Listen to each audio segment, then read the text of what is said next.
We are getting ready for the qualifying race to get underway here at Zolder.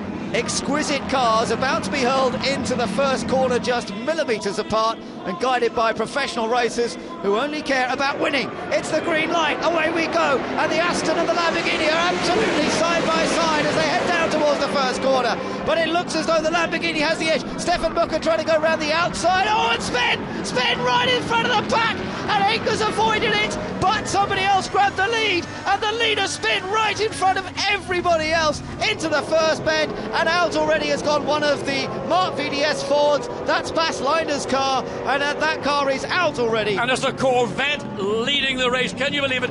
The Lamborghini contacted the Aston, trying to go round to the outside, and it just didn't happen. The contact came, and it was just made bedlam in the middle of turn one.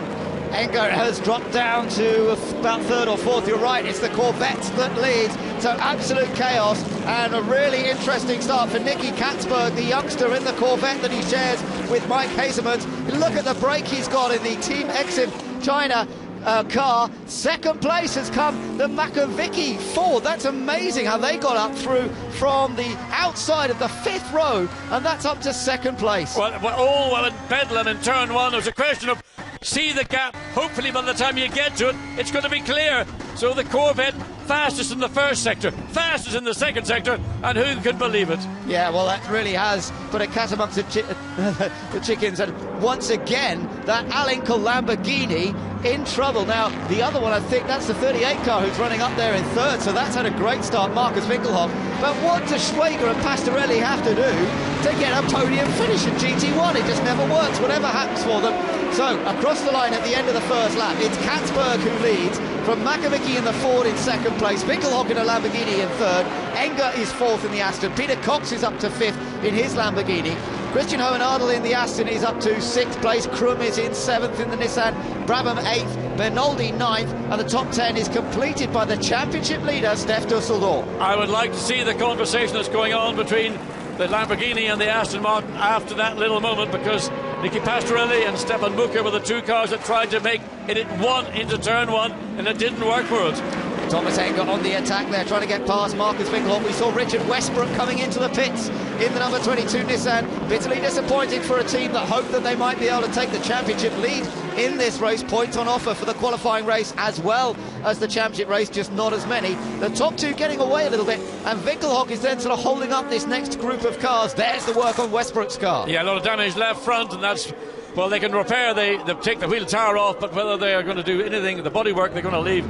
Interestingly, Stefan Booker, who was one of the two cars involved in that incident, has gone fastest in the second or first sector of the lap, and there he is trying to make up ground, gets through, dives down the inside of the Corvette. Yeah, so Stefan Booker coming from way down. He's now up to 12th place, I think. Oh, and they make contact. He's on the grass, rubbing with the Ford. Well, that all seems pretty aggressive there, and the Corvette trying to take advantage, meanwhile, and has done so, and squeezes the Ford out. Yeah, no, that was very tough for the Ford. They really got bullied first by the Aston Martin, then by the Corvette, and now it's all pressure coming from the midfield. Martin Matzke, who got squeezed out. Let's take another look at the start here and try and find out where Mucke and Pastorelli, what happened to them as they went into that first corner. Side by side, but what Mucke tries to do is go around the outside, maybe try to close the door on Nicky Pastorelli. Contact occurred, and that will, I mean, Mucke will claim I had the corner, but he was on the outside of the corner. You can't shut the door, just somewhere in that, there's the Ford pulling off to the left, bangs into the barrier already with a broken front suspension. Let's take a look on board Mucke here, John. This was how it looked from his point of view. Well, he would say I was ahead. He would say that the Lamborghini drove into me. Well, that ended him into the gravel. Certainly had a nose ahead.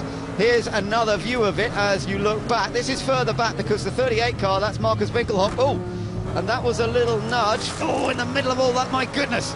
Yeah, that was a little nudge, but that was not the front cars getting nudged. Those were cars that had made their way around the Aston Martin and the Lamborghini. There is Peter Dumbreck just having a look, but Westbrook out of his car, so yeah, absolute disaster.